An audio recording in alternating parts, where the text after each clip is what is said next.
H2S NH3। लो, देखो pattern पता है क्या करना था, सीक्वेंस सिखा दिया था ना। है ना, डायप्रोमेट के एग्जांपल्स को कंटिन्यू कर रहे हैं अपनी यहाँ पर अब। O3 और O2।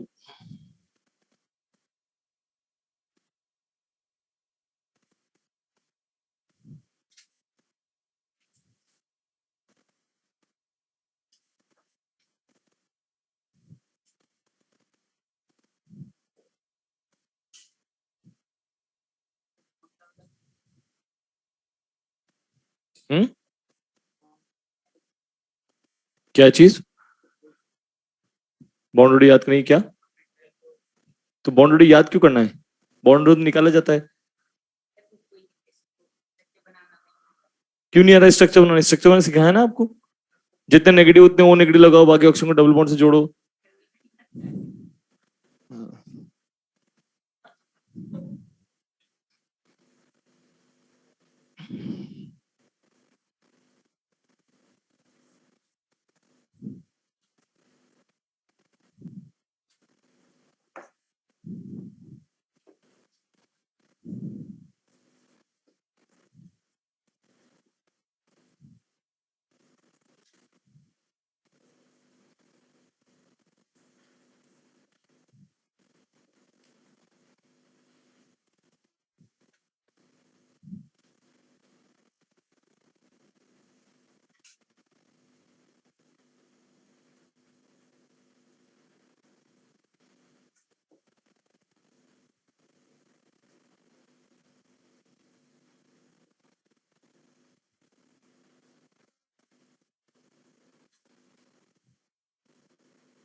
चलो देखो, पहले इसको करते हैं, उसके बाद में कुछ और ऑर्डर्स भी हैं। करें स्टार्ट? ठीक है, देखो अब देख लो, जितना लिख लिया काफी है, बाकी साथ में लिख लेना। सब बोर्ड पे देखो अब ध्यान से। ऑनलाइन वालों ऑल क्लियर, सब दिख रहा है ना? बढ़े आगे।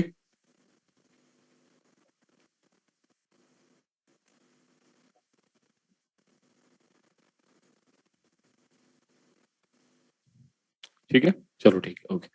देखो स्टार्ट करते हैं।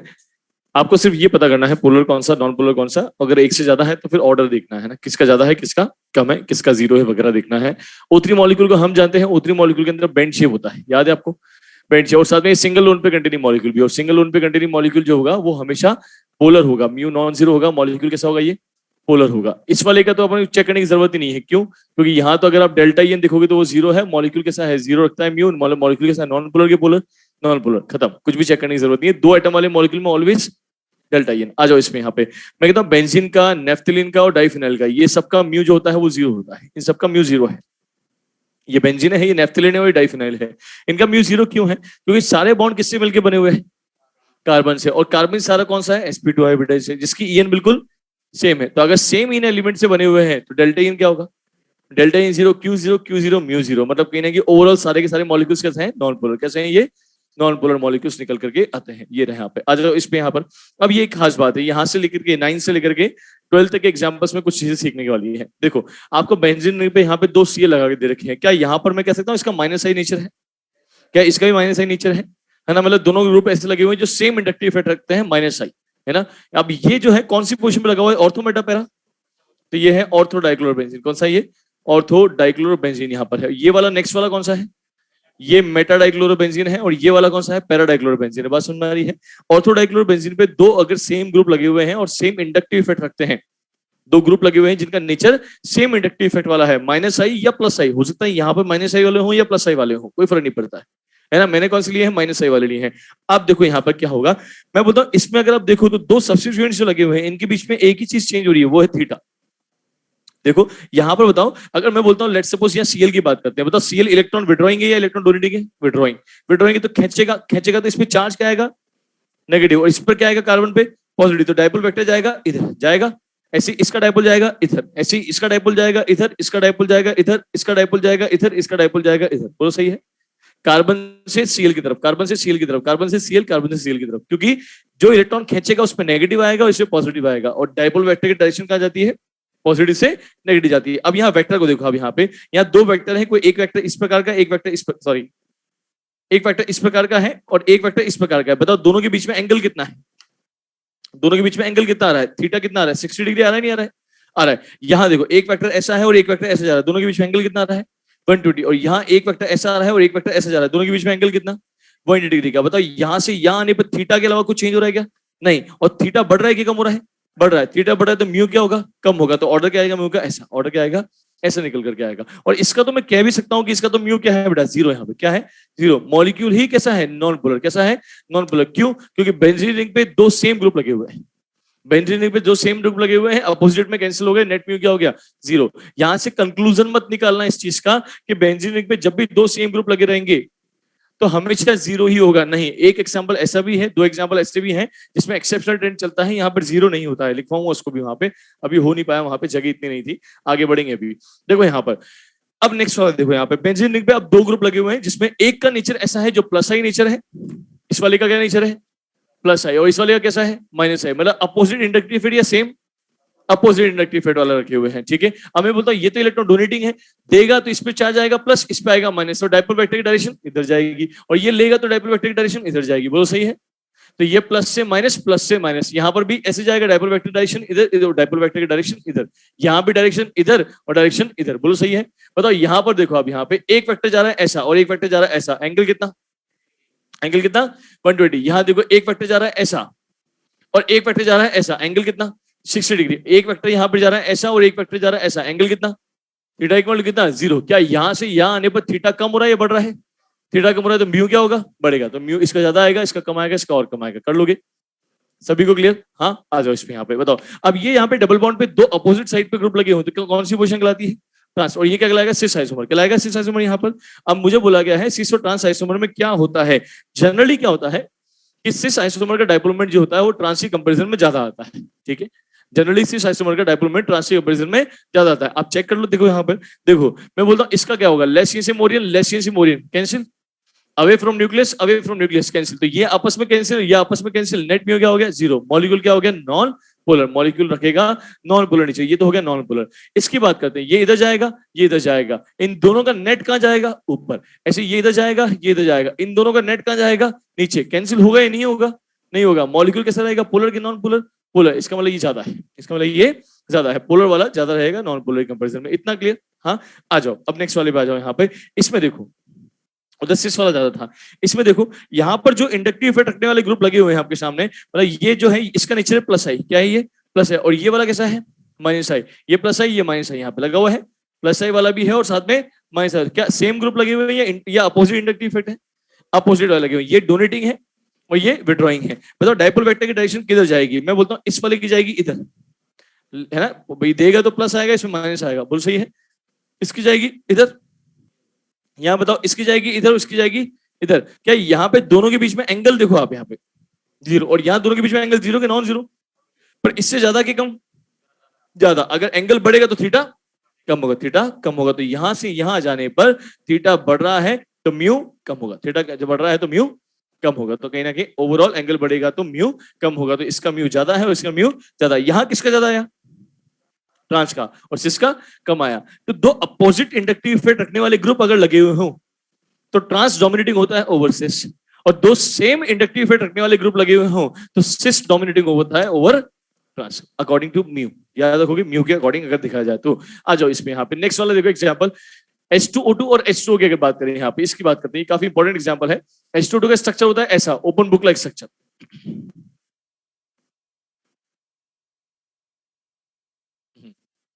H2O2 का स्ट्रक्चर होता है ओपन बुक लाइक स्ट्रक्चर, होता है ऐसा। और यहाँ पे इसका स्ट्रक्चर है, यहाँ पे ये OH, यहाँ पे एक लोन पे यहाँ, एक लोन पे यहाँ, वी शेप। कैसा है ये? वी शेप मॉलिक्यूल है। वी शेप मॉलिक्यूल है तो मैं कह सकता हूँ म्यू कैसा है इसका? Non zero. मॉलिक्यूल कैसा है ये? पोलर। मॉलिक्यूल कैसा है? पोलर। इसकी बात करते हैं, ये मॉलिक्यूल पोलर के नॉन पोलर बताओ, बताओ पोलर के नॉन पोलर? हाँ, पोलर के नॉन पोलर? नॉन पोलर लगता भी ऐसा ही बेटा, ये नॉन पोलर, लेकिन एक्चुअली ये पोलर है, क्योंकि इसका जो स्ट्रक्चर है ना वो ओपन बुक लाइक स्ट्रक्चर है। ओपन बुक लाइक स्ट्रक्चर है तो ये प्लेनर नहीं है, ये नॉन प्लेनर मॉलिक्यूल है। पहली बात तो ध्यान समझना, ये नॉन प्लेनर है, ये नॉन प्लेनर मॉलिक्यूल है ना, समझ में आ रहा है? नॉन प्लेनर लिखा है, पोलर मत मत लिख देना, है ना? मैं अभी लिखवा ही नहीं, चलो यहाँ पे छोड़ो, तो पोलर लिख दोगे, अदरवाइज पोलर चल रहा है अभी। ये नॉन प्लेनर मॉलिक्यूल है। नॉन प्लेनर क्यों है? क्योंकि इसका स्ट्रक्चर, अगर जैसे मैं बोल रहा हूँ यहाँ पर समझना, ओ और ओ के बीच में डेल्टा का डिफरेंस कितना है? जीरो। तो ये बॉन्ड तो कैसा हुआ? Non polar. ये बॉन्ड तो कैसा हुआ? Non polar. और ये वाला बॉन्ड जो है वो बॉन्ड कैसा हुआ? पोलर, क्योंकि ओ और एच में डेल्टा का डिफरेंस जीरो के नॉन जीरो, नॉन जीरो। मतलब ये बॉन्ड पोलर है और ये बॉन्ड नॉन पोलर है। एक बार ये भी क्वेश्चन पूछा था, कैसा कौन सा मॉलिक्यूल है जिसके अंदर polar plus non polar bond एक साथ प्रेजेंट है? H2O2, उसमें ऑप्शन में H2O2 था। ऐसे बहुत सारे मॉलिक्यूल होते हैं, हालांकि H2O2 हो गया, O2F2 हो गया, मल्टीपल मॉलिक्यूल्स हैं, लेकिन ये ऑप्शन में था, इसका आंसर आया था। ठीक है, पोलर नॉन पोलर दोनों तरह के बॉन्ड प्रेजेंट है। अब बात करते हैं इसके डायपोल मोमेंट की। अगर ये इसी तरीके से होता जैसे मैंने लिखा हुआ है तो मैं क्या करता कि लेसियन से मोरियन कैंसिल, नेट म्यू क्या हो गया? जीरो। नेट म्यू क्या हो गया? जीरो। लेकिन जीरो ऐसे नहीं होता है, क्योंकि ये मॉलिक्यूल प्लेनर नहीं है। अगर ये ऐसा होता, इमेजिन करना, मैं क्या कह रहा हूं, यहां ऐसा, अगर ये ऐसा होता, यहां एक एच है, ये एच से आया, ये ओ, मान लो ये मेरे बिल्कुल लास्ट वाली फिंगर्स हैं, ये वाली ओ रिप्रेजेंट कर रही है, एक ओ यहां रखा हुआ है, ठीक है, तो ये ओ और ओ जुड़ा हुआ है ऐसे, और ये एच इधर और ये एक एच इधर, इमेजिन कर पा रहे हो? अब ये ऐसे होता तो मैं कहता एच से ओ और एच से ओ कैंसिल, आई बात समझ में? लेकिन ये एक्चुअल में ऐसा ना हो करके ऐसा है। कैसा है? ऐसा, ओपन बुक लाइक, समझ पा रहे हो? ओपन बुक लाइक है, तो प्लेनर के नॉन प्लेनर। अब ऐसे वाले केस में एक तो डायपोल जाएगा एच से ओ उधर और एक में डायपोल आएगा एच से ओ इधर, बताओ कैंसिल होगा या नहीं होगा? नहीं होगा। तो नेट व्यू जीरो के non zero, non zero. Molecule कैसा रहेगा? पोलर। कैसा रहेगा? मॉलिक्यूल पोलर रहेगा। तो ये मॉलिक्यूल जो है वो पोलर है, इसका ध्यान रखना। नॉन प्लेनर स्ट्रक्चर भी है, नॉन प्लेनर स्ट्रक्चर भी है और पोलर मॉलिक्यूल भी है, ध्यान से लिखना।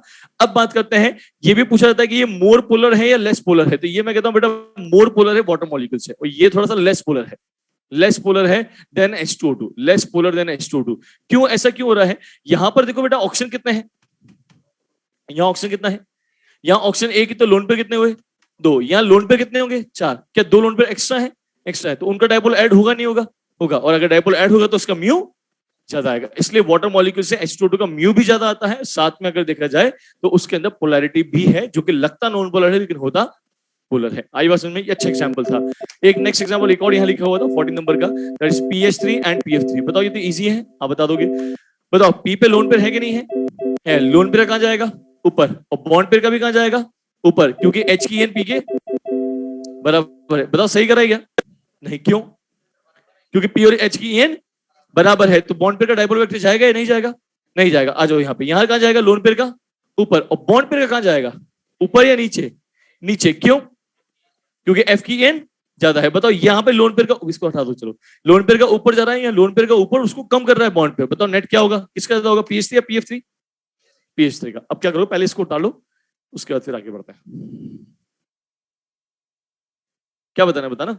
सारे बॉन्ड किससे बने हुए हैं? Carbon carbon carbon carbon carbon carbon, सारे कार्बन से बने हुए हैं, सारे कार्बन sp2 हाइब्रिडाइज्ड है, सबकी EN सेम है, तो सारे बॉन्ड कैसे हैं?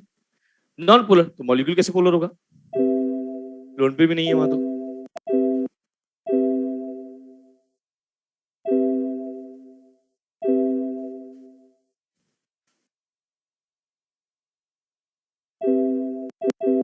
14 वाले में बेटा लोन पेयर का तो ऊपर जाएगा PH3 में, और P और H के बॉन्ड जो है वो नॉन पोलर बॉन्ड है क्योंकि दोनों की EN बराबर है, इसलिए वहां तो कोई डायपोल बनेगा नहीं, है ना। तो सिर्फ लोन पेयर का बचेगा, और PF3 में लोन पेयर का ऊपर और बॉन्ड का P और F में नीचे आएगा, तो बॉन्ड पेयर का नीचे आएगा नेट वेक्टर। तो उसमें लोन पेयर का ऊपर है और बॉन्ड पेयर का इसमें नीचे आ रहा है PF3 में, ओवरऑल कम कर रहा है लोन पेयर वाले को भी PF3 वाले को में, इसलिए PH3 का आगे है और PF3 का पीछे है।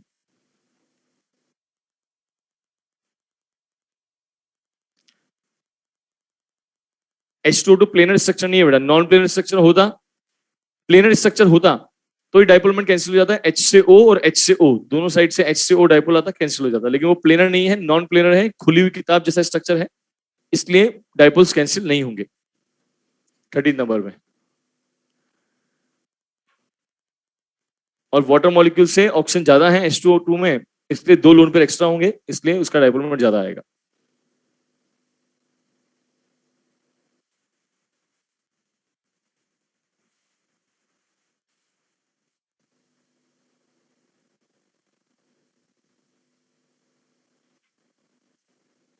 बॉन्ड पेयर तो लोन पेयर को कैंसिल नहीं करता ना, अरे नहीं करता ना बेटा, कैंसिल थोड़ी किया है, दोनों ही पोलर है, PF3 भी पोलर है, PH3 पोलर है, पर PH3 मोर पोलर है और PF3 लेस पोलर है, कैंसिल नहीं किया है।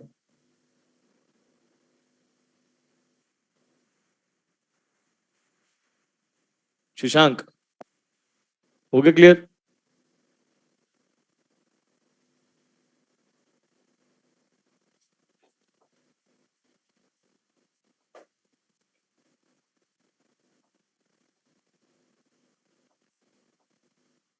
हो गया।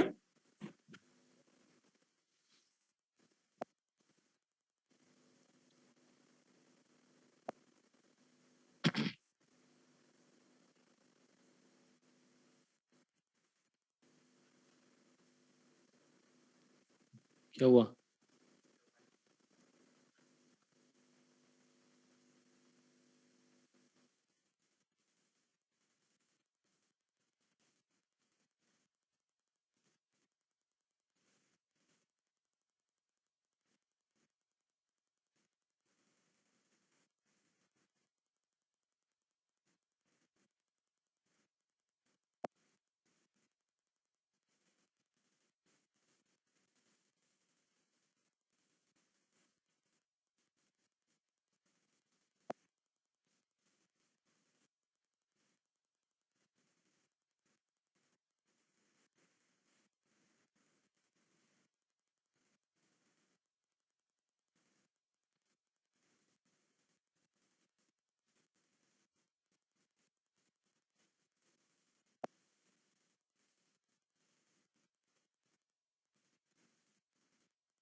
डन।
हम्म,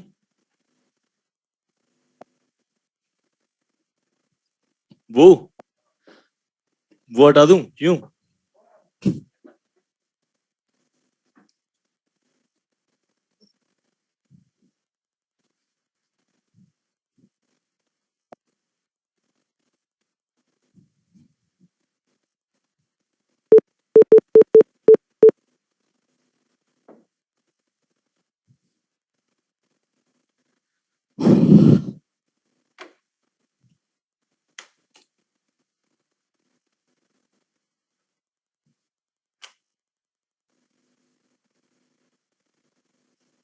क्या है यार, सारे पेन ही चलते ही नहीं इस बोर्ड पे।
नोट के लिए आधा पेज।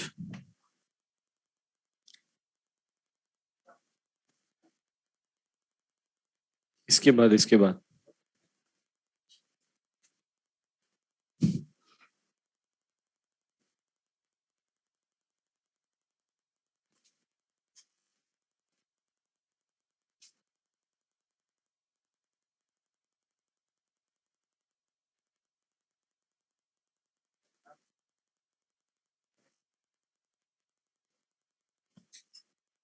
अब इतनी यही समझ में नहीं आ रहा तेरे को अभी?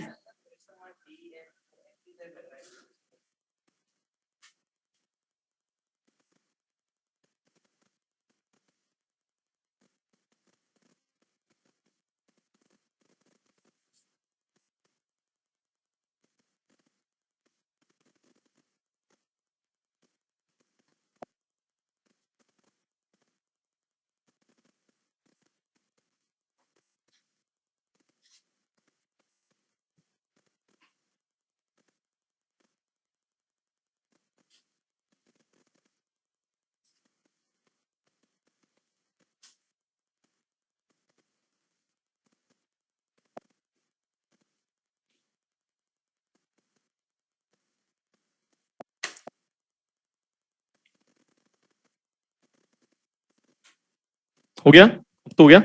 चलो आ जाओ वापस, देखो इधर, सब बोर्ड पे देखो। 15वां एग्जाम्पल देखो इसका। ये एग्जाम्पल जो है इसके अंदर आपको क्या करना है, जैसे अभी अभी ने थोड़ी देर पहले देखा था कि बेंजीन रिंग पे जब दो सेम ग्रुप लगे रहते हैं पैरा पोजिशन पे तो क्या हो जाता है, जीरो। क्या हो जाता है, जीरो। जैसे दो सीए लगे हुए थे, है ना, जीरो हो जाएगा। पर यहाँ जीरो नहीं होगा। ये वाला जो डायपोल, ये वाला मॉलिक्यूल है वो भी नॉन जीरो मॉलिक्यूल है, मतलब पोलर रखता है। ये वाला मॉलिक्यूल भी पोलर है, क्योंकि एक्चुअल में इसका स्ट्रक्चर ऐसा नहीं है। ये ओ के साथ में एच यहाँ जुड़ा हुआ है ऐसा, और ये ओ के साथ में जो एच है वो यहाँ जुड़ा हुआ है, इस प्रकार से है। ऐसा क्यों है? क्योंकि यहाँ पर एक्चुअल में ओ पर लोन पेयर कितने हैं? ओ पर क्या है, दो लोन पेयर, एक लोन पेयर यहाँ, एक लोन पेयर यहाँ, ऐसे दो लोन पेयर यहाँ पर है। तो दो लोन पेयर और दो बॉन्ड, शेप क्या होगा, वी शेप। तो देखो वी शेप आ रहा है, नहीं आ रहा है? आ रहा है। यहाँ भी वी शेप आ रहा है। इसी प्रकार से सल्फर में भी क्या है, दो लोन पेयर है। यहाँ पर भी क्या है, दो लोन पेयर। दो लोन पेयर दो बॉन्ड का शेप क्या आ रहा है, वी शेप आ रहा है। हाँ, ये वाला मॉलिक्यूल जो है मैं कह सकता हूँ इस वाले मॉलिक्यूल के अंदर डायपोलमेंट जीरो हो गया, क्योंकि सी एन मतलब ये ऐसा कुछ होगा, ट्रिपल बॉन्ड एन, है ना। और यहाँ पर भी क्या होगा, सी ट्रिपल बॉन्ड एन, ये कुछ ऐसा होगा होगा। मैं कहता हूँ इस वाले का डायपोल जो है, ये वाला गया इधर और ये वाला गया इधर, नेट म्यू क्या हो गया, जीरो। मॉलिक्यूल क्या हो गया, polar, sorry non polar. Molecule क्या हो गया, नॉन पोलर। ये तो मॉलिक्यूल नॉन पोलर हो गया, ये तो सबसे पीछे आ गया। पर ये वाला मॉलिक्यूल, ये वाला मॉलिक्यूल जो है वो पोलर है। ये मॉलिक्यूल भी पोलर है और ये वाला मॉलिक्यूल भी पोलर है। दोनों मॉलिक्यूल पोलर है। अभी पोलर है तो कैसे पोलर है इसको समझने की कोशिश करना, है ना। देखो यहाँ पर मॉड्यूल देना एक, ये कुछ ऐसे समझो, ये मॉलिक्यूल कैसा है, मान लो ये जो है बेंजीन रिंग है ना। ये बेंजीन रिंग, ये एक पैरा पोजीशन है और ये एक पैरा पोजीशन है। तो यहाँ पर जो OH लगा हुआ है कुछ ऐसा है, ये O और ये H, आया समझ में? और ये O और ये H, ये दोनों सेम डायरेक्शन में है। अगर ये OH ऐसे होता और ये OH ऐसा होता तो मैं कहता H से O और H से O डायपोल कैंसिल। अपोजिट में होता तो कैंसिल हो जाता, लेकिन ये एक्चुअली सेम डायरेक्शन में है, इधर और ये इधर। तो दोनों का देखा जाए तो H से O और H से O दोनों का डायरेक्शन सेम है। सेम है तो ऐड हो गया, सेपरेट होगा, म्यू जीरो आएगा, नॉन जीरो आएगा। इसलिए मॉलिक्यूल जो है कैसा आता है? पोलर। कैसा आता है? Polar. Same with this also, बिल्कुल सेम यही है। तो ये वाला मॉलिक्यूल भी पोलर है, ये वाला मॉलिक्यूल भी पोलर है। अब दोनों मॉलिक्यूल के अंदर कभी पूछ ले कौन ज्यादा पोलर कौन कम पोलर, तो क्या करोगे? सब कुछ सेम दिख रहा है, सब कुछ सेम दिख रहा है, बस क्या चेंज है? OH और यहाँ SH। तो चेक कर लो डेल्टा इन बॉन्ड पे, डेल्टा इन किस पे ज्यादा? OH बॉन्ड का डेल्टा इन ज्यादा या SH का? OH बॉन्ड का। तो यहाँ पे लिख देना डेल्टा इन जो है डोमिनेट करता है, इसलिए OH वाला जो है ज्यादा पोलर है SH वाले की कंपैरिजन में। लेकिन है ये दोनों ही पोलर, और ये वाला लास्ट वाला बिल्कुल नॉन पोलर है। ठीक है, आ जाओ। नोट के पॉइंट क्या लिखने अपने को? यहाँ पर 4 पॉइंट लिखने, वो बेंजीन रिंग वाले जो अपने बातें लिखी है अभी समझी थी, वो नोट के पॉइंट में लिखने हैं। उसको लिखने से पहले ये कुछ ऐसे ऑर्डर्स हैं जो अपने को याद करने हैं। ये कुछ ऐसे ऑर्डर्स हैं जिनके एक्सप्लेनेशन अवेलेबल नहीं है, एक आध के एक्सप्लेनेशन अवेलेबल है, बाकी के अवेलेबल नहीं है। डेटाबेस है, एग्जैक्टली डेटाबेस है, याद कर लेना, क्योंकि पूछे भी काफी बार जाते हैं। आपको कहीं ना कहीं डायपोल मोमेंट क्वेश्चंस के अंदर इनको घुमा फिरा के दे देगा बार बार, है ना? ये 5 में से घुमा फिरा करके आता है। अगर इनको याद कर लोगे तो क्वेश्चन गलत नहीं होगा। ठीक है, दिमाग मत लगाने की कोशिश करना इसके अंदर, है ना? इनके अंदर बिल्कुल दिमाग लगाने की कोशिश मत करना, क्योंकि इनके एक्सप्लेनेशन प्रॉपर अवेलेबल नहीं है, नहीं है।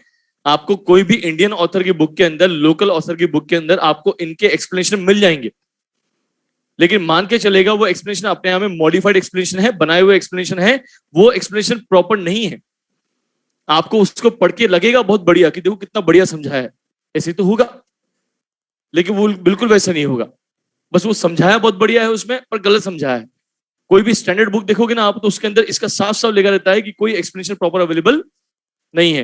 ये डेटाबेस ही है। आप इनके अंदर अगर चार्ज फैक्टर लगाओगे तो एक जगह लग जाएगा, एक जगह नहीं लगेगा। अगर डायरेक्शन फैक्टर लगाओगे कहीं नहीं लगेगा, कहीं एक जगह लग जाएगा, कहीं नहीं लगेगा। थीटा वाला फैक्टर लगाओगे कहीं लग जाएगा, कहीं नहीं लगेगा। मतलब हर एक फैक्टर एक दूसरे को कॉन्ट्राडिक्ट करता है। किसी जगह चार्ज फैक्टर डोमिनेट करेगा तो अगले एग्जाम्पल में थीटा फैक्टर डोमिनेट कर जाएगा, और किसी एग्जाम्पल में दोनों डोमिनेट नहीं करेंगे। मतलब कहीं ना कहीं क्रिस क्रॉस करके निकल जाता है, पूरा ओवरऑल ऑर्डर डेटाबेस ही निकल करके आता है। याद कर लेना। बड़ी से बड़ी स्टैंडर्ड बुक पे जाओगे ना तो आपको इनके एक्सप्लेनेशन नहीं मिलेंगे, और लोकल ऑथर्स में, इंडियन ऑथर्स में खूब मिलेंगे भर भर के, और सबका अलग अलग और सबका शानदार। तुम्हें लगेगा क्या बढ़िया समझाया, हमारे मास्टर को नहीं आता, हमें रटा दिया, है ना? पर मान के चलना वो एक्सप्लेनेशन फेक है ना? ये बात मान के चलना। आप याद ही कर लो, ज्यादा बेटर है। गलत चीज लिखवाने से बेटर है याद कर लो इस चीज को। तो अब डेटाबेस ऑर्डर्स है, ये वाला तो मैं आपको बता चुका हूँ। यहाँ पे याद है आपको? ये मैं बता चुका हूं आपको। मैंने कहा था इसके अंदर डी फैक्टर जो है डोमिनेट कर जाता है। एक दो के एक्सप्लेनेशन जो अवेलेबल है वो मैं दे रहा हूं आपको यहाँ पर। इसके अंदर डी फैक्टर डोमिनेट कर जाता है, इस कारण से ये आगे आ जाता है। यहाँ कोई डेटा, कोई एक्सप्लेनेशन अवेलेबल नहीं है। याद करना पड़ेगा। इसका म्यू 1.8 डी बाई के आसपास आता है। यहाँ पर जो आता है इसका, इस वाले का तो 1.8, इसका 1.6 डी बाई आता है, इसका 1.0 डी बाई के आसपास आता है, और इसका तो जीरो क्या हो गया, म्यू क्या हो गया, जीरो। मॉलिक्यूल क्या हो गया, नॉन पोलर, क्योंकि सारे साइड हम सेम है, लोन पेयर एक भी नहीं है ना, केस 1 से। अब आ जाओ इस पे। यहां पर देखो आप CHF3, CHCl3, CHBr3, CHI3, क्या CH सब में कॉमन है? सब कुछ किस पे डिपेंड करेगा? C और हेलोजन के बॉन्ड पर। तो यहां से यहां आने पर C और हेलोजन बॉन्ड पे डिपेंड करेगा। तो क्या चेक कर लो, डेल्टा EN, और डेल्टा EN का यहां से आने पे कम हो रहा है, कम हो रहा है, तो म्यू भी क्या होना चाहिए, कम होना चाहिए। तो ऑर्डर क्या आता है, कम होते हुए आता है। अब इसमें कोई नई बात नहीं है, इसमें कोई ऐसा नहीं है कि हमें कॉन्सेप्ट नहीं लग रहा, कॉन्सेप्ट लग गया अपना यहाँ पर, और आंसर भी आ गया, है ना? लेकिन मैं इसको यहां क्यों लिखवा रहा हूं, क्योंकि आप इसको और इसको मिस इंटरप्रेट मत करना। ये दोनों एक जैसे नजर आते हैं, पर है डिफरेंस। यहाँ CH3Cl है, यहाँ CHCl3 है। आई बात समझ में? बोलो, समझ में आ रही है? मैं इन दोनों को यहाँ एक साथ लिखवा रहा हूँ क्योंकि आप इन दोनों को डिफरेंशिएट करते हुए चलना। बच्चों को साल भर पढ़ने के बाद ये तो याद रहता है कि हाँ इनमें एक्सेप्शन था, लेकिन ये भूल जाते हैं किसमें F आगे था, किसमें F सेकंड नंबर पे था। वो इसमें गड़बड़ कर देते हैं, इसको सेकंड नंबर पे कर देते हैं और ये आगे कर देते हैं। ध्यान ये रखने वाली बात है। तो यहां ध्यान रखना, इन दोनों के अंदर स्पेशल ध्यान रखना। आई बस में इसके साथ में लिखवा रहा हूं। NH3SO2 के अंदर ये बहुत अपने आप में एक पूरा डेटाबेस ऑर्डर है ना? डेटा नहीं लिखवाऊंगा आपको, इसका डेटा बता दिया मैंने, हालांकि डेटा बताना नहीं चाहिए क्योंकि डेटा कितना याद करोगे, पर आप ध्यान रखना। NH3 के अंदर अगर आप देखो तो लोन पेयर का भी कहां जाएगा, ऊपर, और H की नाइट्रोजन से कम है तो बॉन्ड पेयर का भी कहां जाएगा, ऊपर। यहां पर लोन पेयर है दो, लोन पेयर कहां जाएगा, ऊपर, और बॉन्ड पेयर का कहां जाएगा, नीचे, क्योंकि ऑक्सीजन की सल्फर से कम है। जब साइड एटम की कम ज्यादा होती है तो बॉन्ड पेयर का नीचे जाता है, और साइड एटम की कम होती है तो बॉन्ड पेयर का भी ऊपर जाता है लोन पेयर के डायरेक्शन में। अब बताओ यहाँ पे दोनों ऊपर है, यहाँ एक ऊपर एक नीचे है, बताओ किसका ज्यादा होना चाहिए, अमोनिया का या SO2 का? अमोनिया का, लेकिन होता किसका ज्यादा है? SO2 का। ये याद करने वाली बात है। इसमें एग्जैक्टली डेटाबेस निकल के आता है, SO2 का डोमिनेट करता है। याद रखोगे इस चीज को, ये एक एक्सेप्शन ध्यान रखना। वाटर में देखो यहाँ पे, इसमें लोन पेयर कहां जाएगा? ऊपर। बॉन्ड पेयर कहां जाएगा? ऊपर। यहाँ पर देखो, लोन पेयर कहां जाएगा? ऊपर। बॉन्ड पेयर कहां जाएगा? ऊपर। अगर मैं इन दोनों में कंपेयर करूं, अमोनिया और वाटर में, तो मैं कहता हूं इसका ज्यादा होगा, अमोनिया होगा, क्योंकि लोन पेयर भी ऊपर, बॉन्ड पेयर भी ऊपर, लोन पेयर भी ऊपर, बॉन्ड पेयर भी। तो चेक करो डेल्टा ई एन, और डेल्टा ई एन OH का ज्यादा है NH बॉन्ड से। लेकिन ये बीच में कौन आ गया? HF। HF के अंदर क्या होता है कि इसके अंदर delta E N equal to 1.9 इतना ज्यादा होता है कि वो इसकी पोलैरिटी को डोमिनेट करके अमोनिया से काफी हद तक ज्यादा कर देता है। इवन अगर मैं बताऊं ना बेटा आपको यहाँ पर, तो HF की पोलैरिटी वाटर से भी काफी ज्यादा होती है। बढ़िया बढ़िया अच्छी अच्छी स्टैंडर्ड बुक्स HF को आगे लिखती है वाटर से, वाटर को सेकंड नंबर पे लिखती है इस ऑर्डर के अंदर। लेकिन एनसीईआरटी क्या करती है? H2O को आगे लिखती है और HF को सेकंड नंबर पे लिखती है। हमें किसको फॉलो करना है?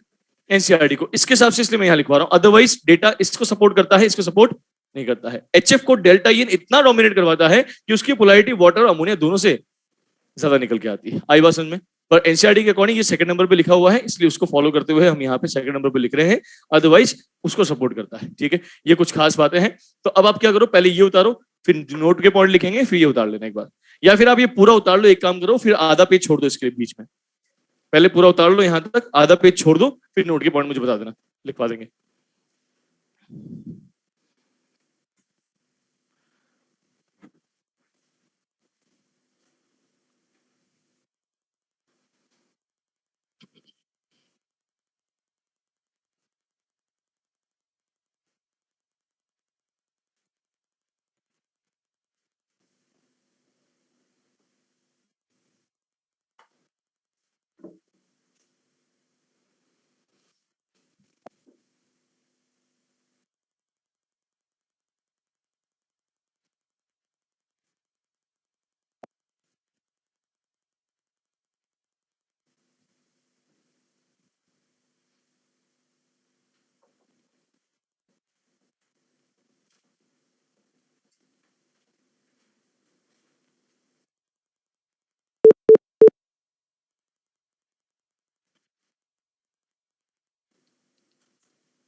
नहीं नहीं, कोई कंपलसरी नहीं है आपकी, बस मन की कामनाओं को पूरा करने के लिए है कि भाई क्यों हो रहा है गड़बड़ यहाँ पे, तो डेटा बता दिया, बाकी कोई मतलब नहीं है डेटा का। आप डायरेक्टली याद कर सको तो याद कर लेना।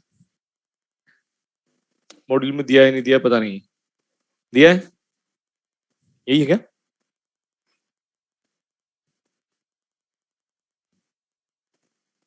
वन 1.02, 1.55, 1.93, हाँ थोड़ा सा वेरी कर रहा है, मतलब पॉइंट 1.55 को 1.6 को उसने 1.55 लिखा है, ऐसे थोड़ा बहुत अंतर है।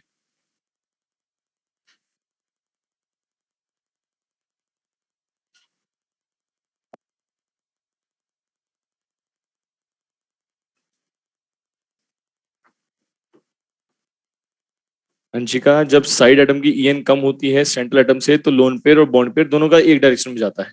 कल भी बताया था, काफी सारे एग्जाम्पल करे भी थे। और जब साइड एटम की ईएन सेंट्रल से ज्यादा होती है, तो लोन पेयर बॉन्ड पेयर दोनों अपोजिट डायरेक्शन में जाते हैं।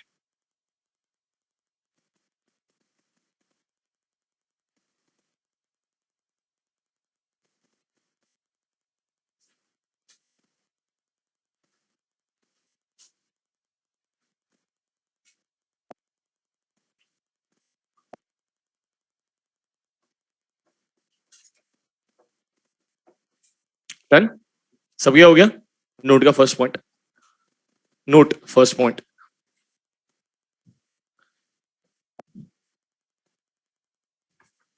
if both groups, if note का first point, if both groups attached with benzene ring, if both groups attached with benzene ring, if both groups attached with benzene ring have same inductive effect, have same inductive effect, have same inductive effect, have same inductive effect, then the order of mu, then the order of mu, then the order of mu will be, then the order of mu will be, ये लिख लो, ortho, Meta, para. Ortho का सबसे ज्यादा होगा, Meta का कम, para का और कम।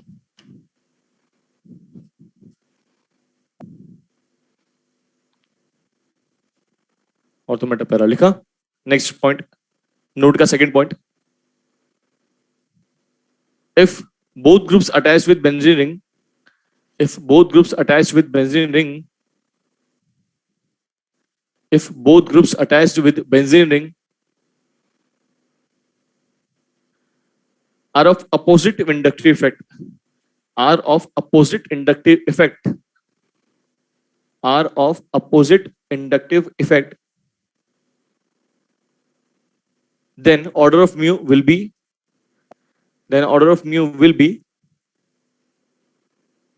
then order of mu will be,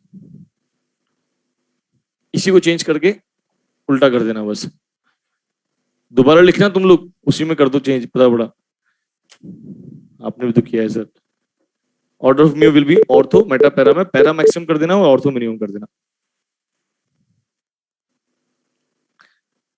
done. Next point, third point, generally cis ऐसे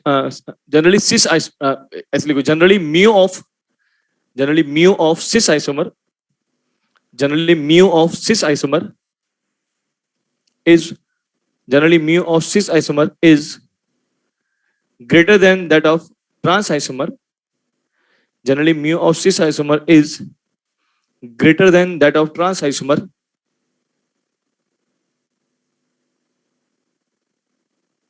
but when opposite inductive effect groups are attached, but when opposite inductive effect groups are attached, but when opposite inductive effect groups are attached, then mu of trans isomer, then mu of trans isomer, then mu of trans isomer is greater than mu of cis isomer, then mu of trans isomer is greater than mu of cis isomer.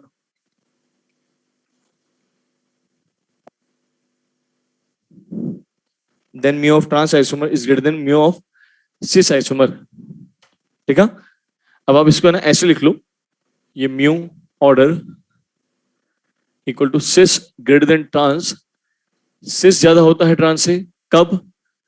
When same inductive या same I effect group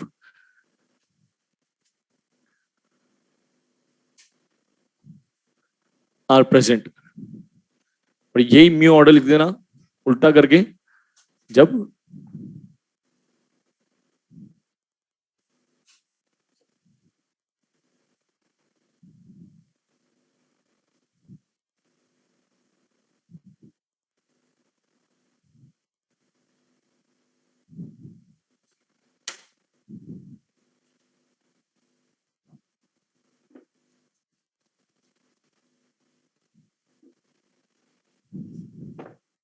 सांप नहीं होता है, एक बोड़ी।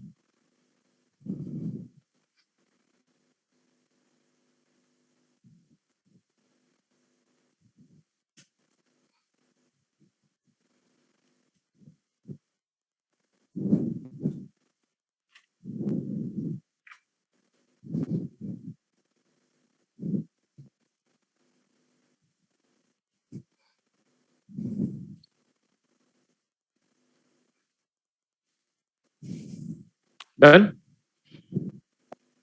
बोलो, हटा दो ये भी।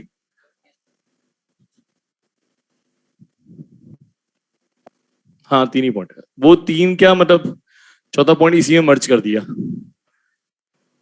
अब वो कोई मतलब तो लैंग्वेज जैसे बन जाए वैसे, हटा दो इसको भी।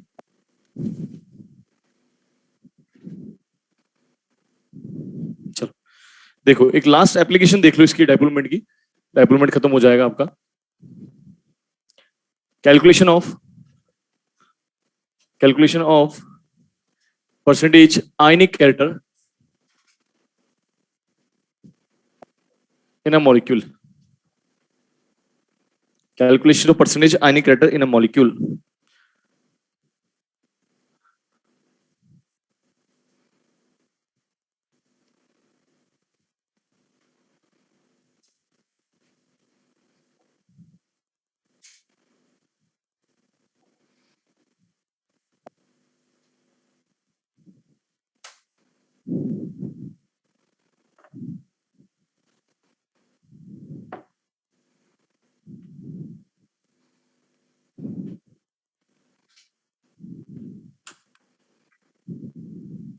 करें, डालिए डी। देखो पहले समझ लो इसको 5 मिनट। देखो परसेंटेज आयनिक कैरेक्टर निकालना किसी मॉलिक्यूल में आप डायपोलमेंट के थ्रू भी कर सकते हो। जैसे डायपोलमेंट के थ्रू अपन परसेंटेज आयनिक कैरेक्टर कैसे निकालेंगे, पहले समझते हैं कि आयनिक कैरेक्टर डेवलप कैसे हो रहे हैं। जैसे हमने लेट सपोज एक मॉलिक्यूल लिया था, लेट ए बी मॉलिक्यूल। हमने याद है आपको एक मॉलिक्यूल स्टार्टिंग से अपन ए बी मॉलिक्यूल के रेस्पेक्ट में बात कर रहे हैं। मैंने ईएन मानी थी ए की कम बी से, किसे, ये भी अपन ने मान के चले थे, याद है। ये मान लीजिए ए बी मॉलिक्यूल कुछ इस प्रकार का है, इस पर नेगेटिव आएगा, इस पर क्या आएगा, पॉजिटिव आएगा। बोलो बात सही है। और ये मैंने कहा था कि ये क्या इस पर डेवलप हो गया, चार्ज। क्या डेवलप हो गया, चार्ज। ए और बी में ईएन का जो अंतर था, जिस कारण मतलब ईएन का अंतर होने का मतलब ये है कि इनका डेल्टा ईएन क्या था, नॉन जीरो। डेल्टा ईएन क्या था, नॉन जीरो था। इसलिए यहां पर किसी पे नेगेटिव किसी पे पॉजिटिव आ गया था। पॉजिटिव नेगेटिव आने का मतलब ये हुआ कि इन पर चार्जेस आ गए। क्या आ गए, चार्जेस हो गए। इन पे पोल्स क्रिएट हो गए, अपोजिट पोल्स क्रिएट हो गए हैं। तो मैंने क्या बोला कि ये बॉन्ड कैसा हो गया था, पोलर। ये बॉन्ड कैसा हो गया था, पोलर हो गया था। तो ये बॉन्ड जब पोलर हुआ तो ये 100% पोलर हुआ क्या, नहीं।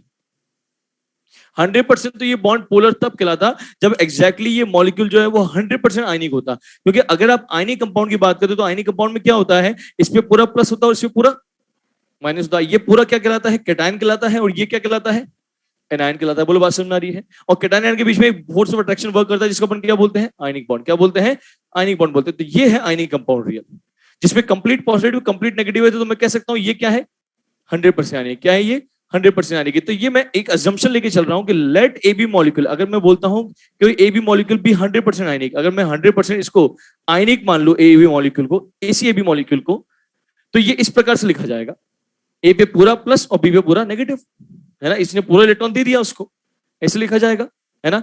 अब मॉलिक्यूल 100% आयनिक मैंने माना है, ये है नहीं, क्योंकि कोई भी मॉलिक्यूल जिसमें कोवेलेंट बॉन्ड बना हुआ है बीच में, वो 100% आयनिक कभी नहीं हो सकता, है ना। कोवेलेंट बॉन्ड है मतलब कोवेलेंट कैरेक्टर तो होंगे होंगे। अगर 1% में भी कोवेलेंट कैरेक्टर है तो मैं कह सकता हूं 100% तो आयनिक नहीं है, 99% होगा, पर 100% तो नहीं है। बोलो बात समझ में आ रही है। तो अब कुल मिला के ये चेक करना है कि इस एबी मॉलिक्यूल के अंदर जो पोलैरिटी डेवलप हुई है, जो इसमें आयनिक कैरेक्टर आए हैं, क्योंकि आयनिक कैरेक्टर का मतलब ये है प्लस माइनस पोल्स आ जाना, क्योंकि आयनिक बॉन्ड में होता है पूरा पॉजिटिव पूरा नेगेटिव। बोलो बात समझ में आ रही है। या पूरा पॉजिटिव पूरा नेगेटिव है या पार्शियल है। हाँ, पार्शियल होने का मतलब ये यहाँ पे 100% आयनिक कैरेक्टर नहीं है इसकी तरह, वो 100 से थोड़े से कम है। इसका मतलब ये आंशिक है, मतलब कहीं ना कहीं पार्शियल आयनिक कैरेक्टर है। कैसा है ये, पार्शियल आयनिक कैरेक्टर रखता है। तो वो आयनिक कैरेक्टर जो इसमें डेल्टा एन का डिफरेंस नॉन जीरो होने के कारण से आए हैं, वो कितने परसेंटेज में आए हैं उसको कैलकुलेट कर सकते हो आप इस एप्लीकेशन को यूज करके। आई बात समझ में, इस फॉर्मूले को यूज करके। इस फॉर्मूले में क्या बोलता है कि mu experimental upon mu theoretical into 100। अब ये म्यू एक्सपेरिमेंटल क्या है, एक्सपेरिमेंटल म्यू का मतलब होता है जो भी मॉलिक्यूल आपको दिया गया है, रियल मॉलिक्यूल जो है, जो रियल मॉलिक्यूल आपको कोवेलेंट मॉलिक्यूल दिया गया है, आप उसका म्यू निकालिए। वो म्यू जो निकलेगा एक्सपेरिमेंट करने के बाद में, वो म्यू एक्सपेरिमेंटल है ऑन अ रियल मॉलिक्यूल जो आपको दिया गया है।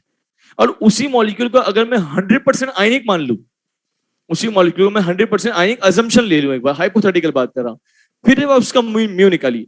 अगर फिर आप उसका म्यू निकालते हैं, जो म्यू निकलता है वो क्या होगा, म्यू थ्योरेटिकल। क्या होगा, म्यू थ्योरेटिकल। जैसे मैं बोलता हूं कि इसी मॉलिक्यूल का अजम्पशन लेके चलते, चलो इसी मॉलिक्यूल का मैंने म्यू निकाला, कितना निकला, 1.5 डी बाई के आसपास। कितना निकला, 1.5 डी बाई के आसपास निकला, 1.5 डी बाई निकला। लेट इसका म्यू जो है 1.5 डी बाई है। और ये कौन सा हुआ, म्यू एक्सपेरिमेंटल। कौन सा हुआ, म्यू एक्सपेरिमेंटल, जो इस पर एक्सपेरिमेंट करके मैंने इसका म्यू निकाला, है ना। अब मैंने इसी मॉलिक्यूल क्या मान लिया, 100% आयनिक मान लिया।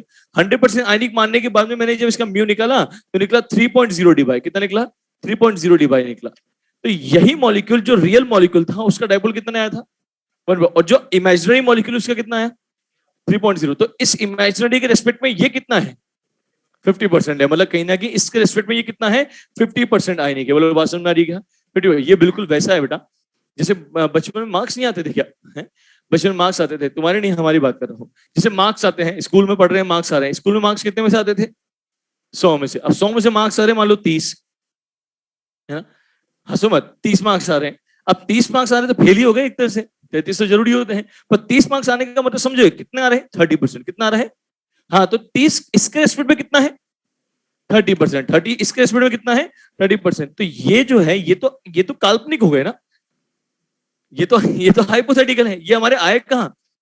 तो इसके रेस्पेक्ट में बात कर रहे हैं। तो ये मॉलिक्यूल कभी 100% आयनिक हो सकता है क्या?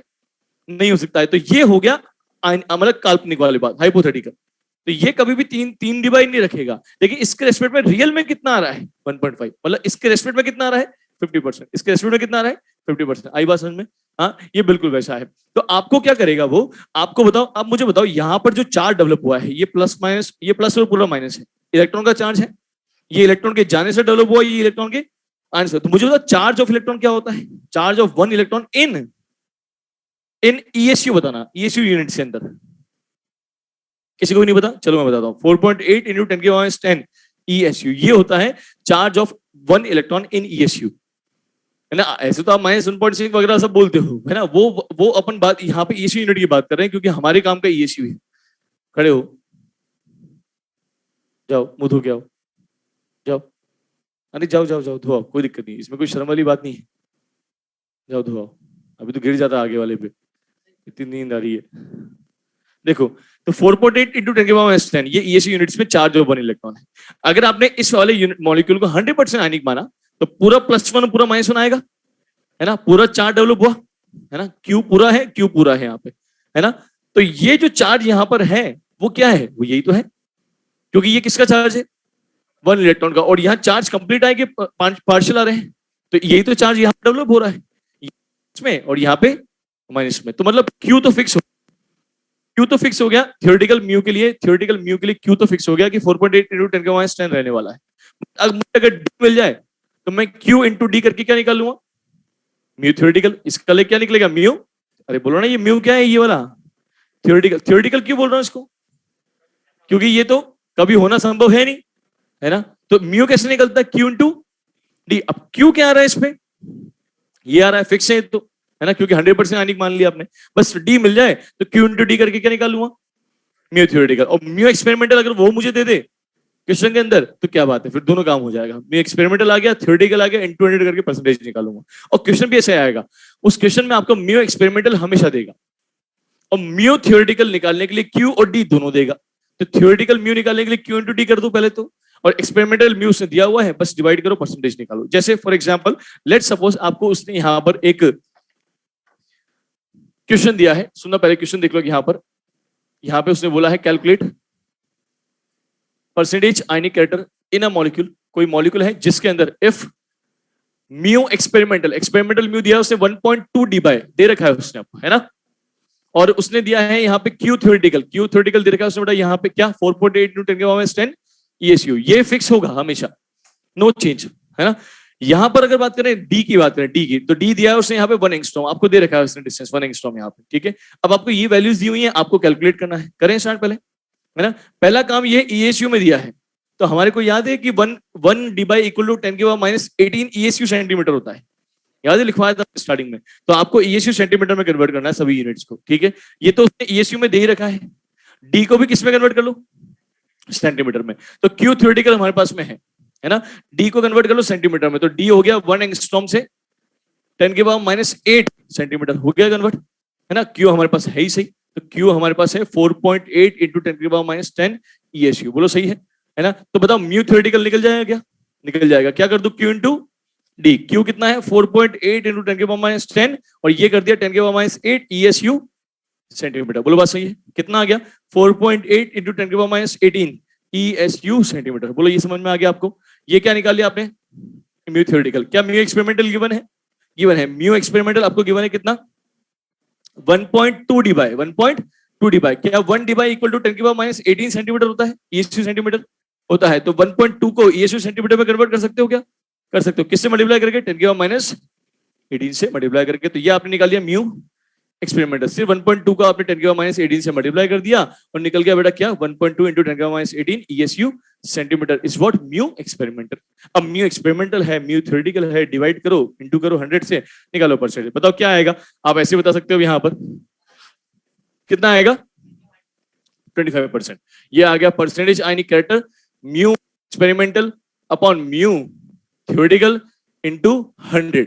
म्यू एक्सपेरिमेंटल कितना है 1.2 इंटू 10 की पावर माइनस 18 और ये कितना है बेटा 4.8 इंटू 10 की पावर माइनस 18, यूनिट्स तो कटी गई इंटू 100, ये भी कट गया आपस में और ये हो गया बेटा कितना 1.2 अपॉन 4.8 इंटू 100, मतलब कितना आ गया अप्रोक्सीमेटली या एग्जैक्टली 25% आयनिक कैरेक्टर निकल करके आ रहे हैं उस मॉलिक्यूल के अंदर जिसमें ये डेटा अवेलेबल है। कर लोगे इजी है क्वेश्चन, बस ये सारी चीजें देगा और ये पूछेगा, फटाफट छापो, फुल स्पीड में लिखो।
कैन वी लीव क्यों भाई अन्य, 6 बजे का टाइम है ना, आपकी घड़ी में 6 बज गई क्या, फॉरेन में तो नहीं हो कहीं।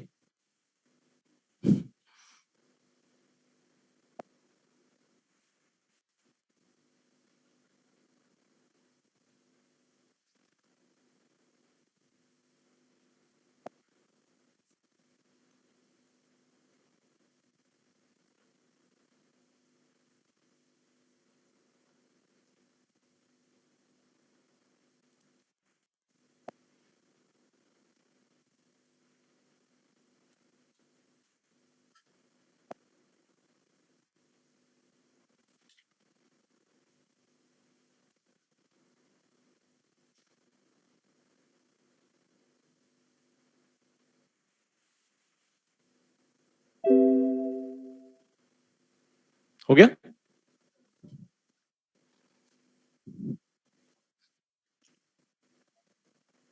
डाइपोल खत्म, यहां तक का टेस्ट का सिलेबस है आपका।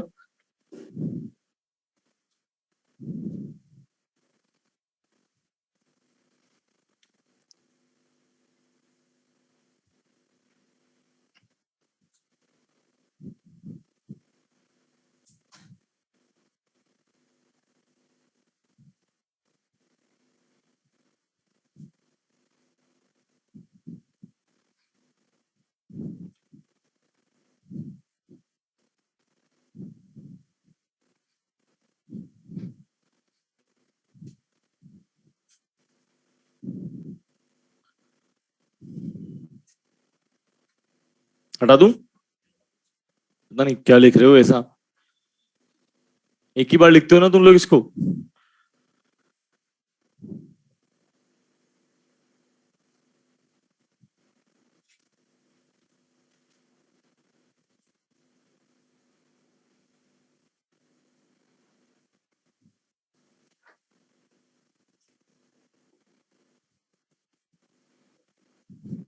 डालो heading, molecular orbital theory, MOT.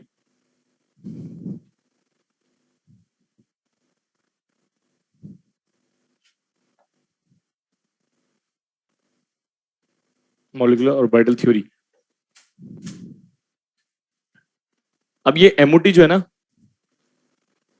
मैं इसको आपको सारे पॉइंट्स लिखवा रहा हूं बस अभी, है ना, पॉइंट्स डिक्टेट कर रहा हूं, और इसको समझाने वाला पार्ट अपन नेक्स्ट लेक्चर में करेंगे, क्योंकि समझाने के साथ पॉइंट्स लिखवा नहीं पाएंगे, और पॉइंट्स लिखवा दिए तो समझाना इजी रहेगा बात, क्योंकि आपको समझा दिया अगर मैंने और पॉइंट्स नहीं लिखवाए तो तुम्हें फिर समझाना पड़ेगा, मुझे मालूम है तो भूल जाओगे, तो 15-20 मिनट एक्स्ट्रा खराब होंगे, मॉड्यूल देना, पहले पॉइंट्स लिख लो आप लोग।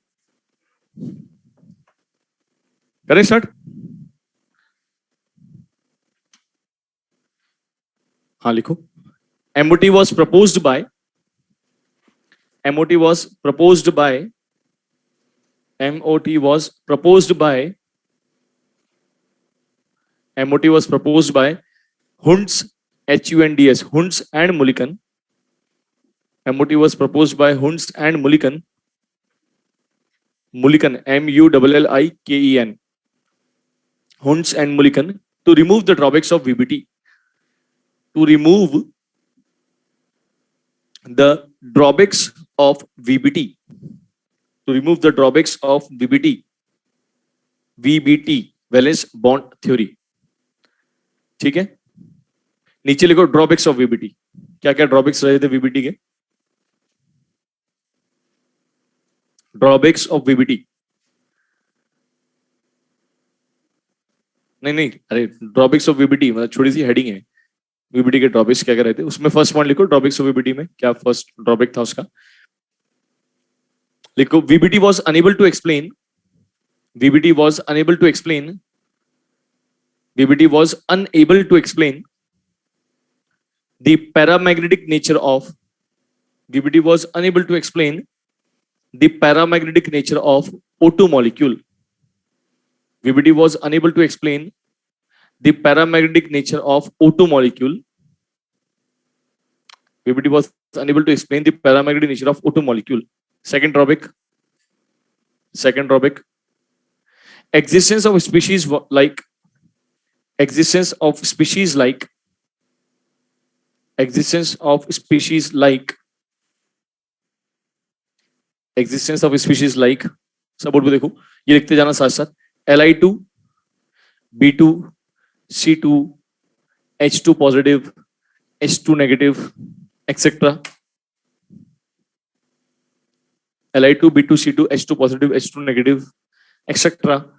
was not explained by VBT, was not explained by VBT, was not explained by VBT. Third drawback, fractional bond order of molecules, fractional bond order of molecules, fractional bond order of molecules was also not explained by VBT. Fractional bond order of molecules was also not explained by VBT, was also not explained by VBT. Done?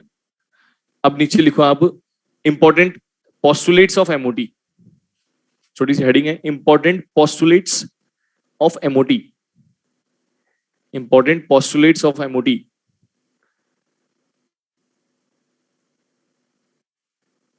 Important postulates of MOT, first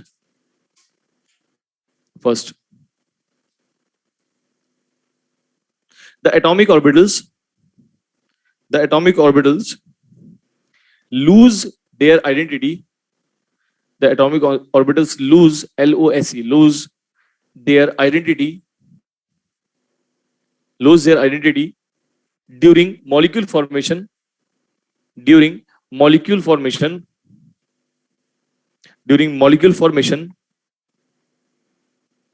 and forms and forms and forms new orbitals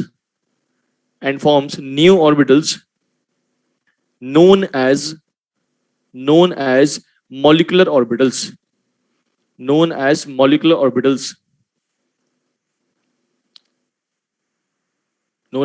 orbitals, ठीक है, back लिख देना MO, Capitals में MO. Second point, molecular orbitals are formed by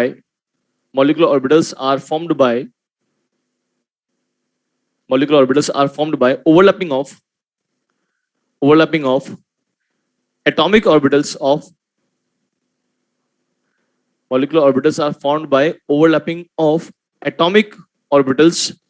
of same energy.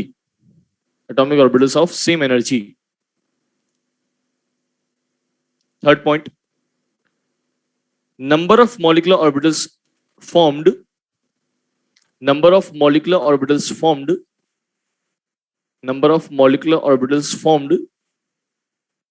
equal to का sign लगाओ आप, equal to is equal to number of atomic orbitals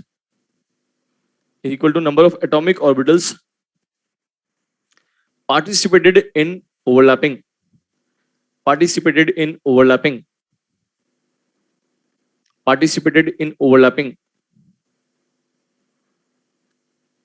ठीक है. Next point, half of the MOs मतलब molecular orbitals ही है, ऐसे लिख देना शॉर्ट में इसको आप MOs. half of the MOs are of lower energy,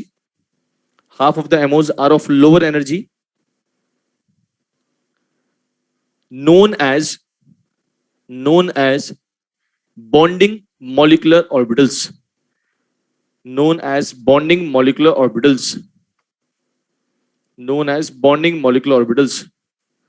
bracket में लिख देना, ब्रैकेट में BMO, कैपिटल्स में BMO, bonding molecular orbital, BMO. Next point, half of the MOs have higher energy,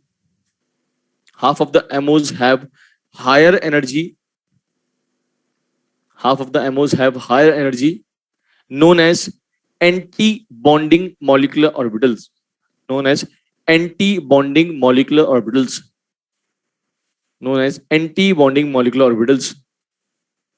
ABMO, bracket में ABMO, known as anti-bonding molecular orbital, ABMO लिखा. Next point, electronic configuration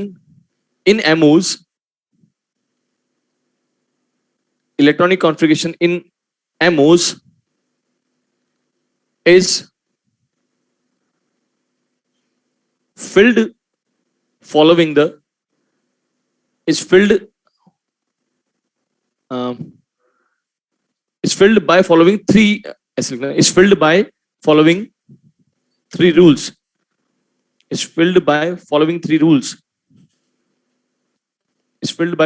rules. A, Aufbau rule, AUFBAU,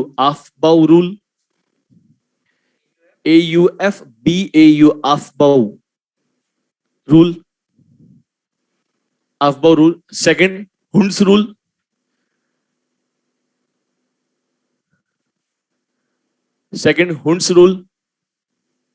Third, Pauli's exclusion principle.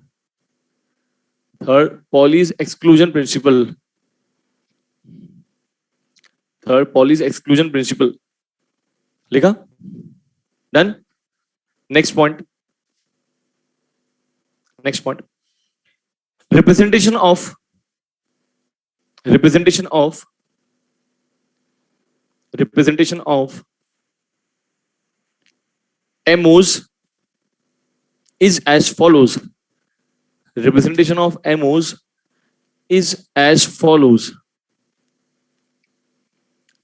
of MOs is as follows.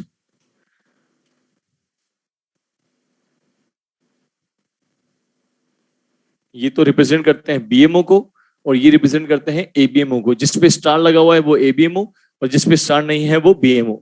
लिखो representation of बीएमओस और एबीएमओस का क्या है? Sigma pi और sigma star pi star.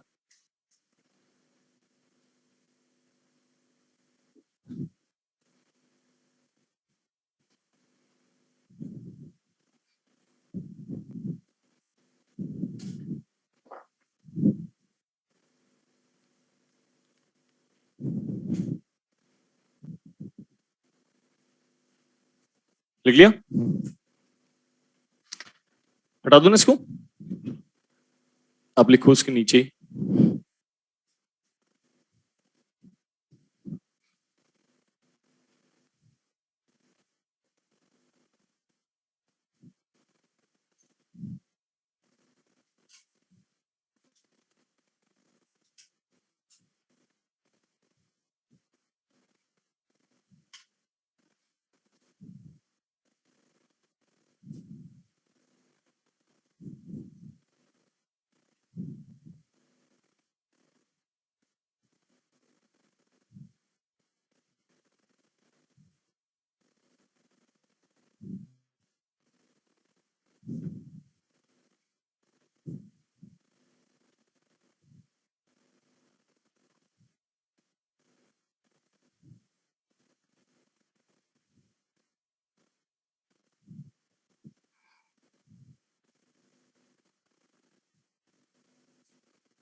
सब लिख लो, अभी समझाने वाला पार्ट नेक्स्ट लेक्चर में करेंगे।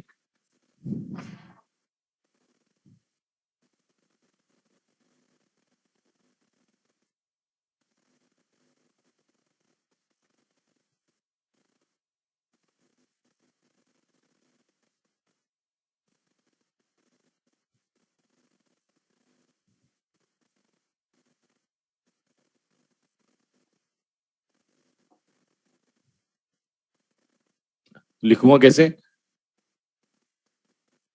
लिखने तो दो मुझे।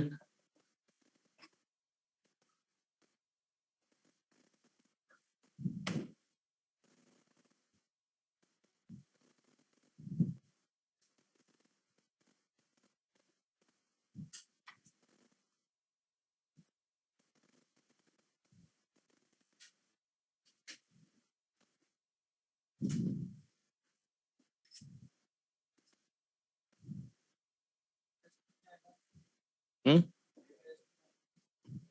नहीं, टेस्ट के साथ भी तैयारी कर रहा है क्या?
जिसका हो गया वो लीव कर सकते हो।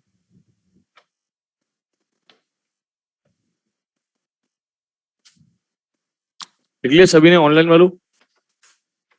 एंड करूं मीटिंग?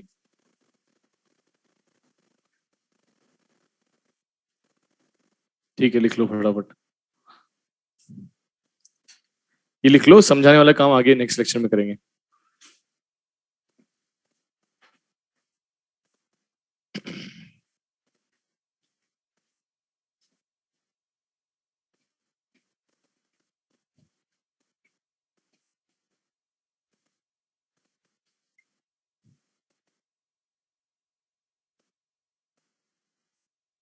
हो गया अब तो? एंड कर दूं?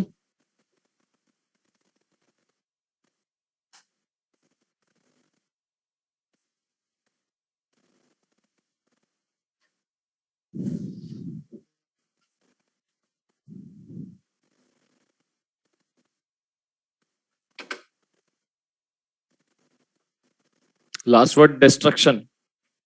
BMO leads to bond formation and ABMO leads to bond destruction.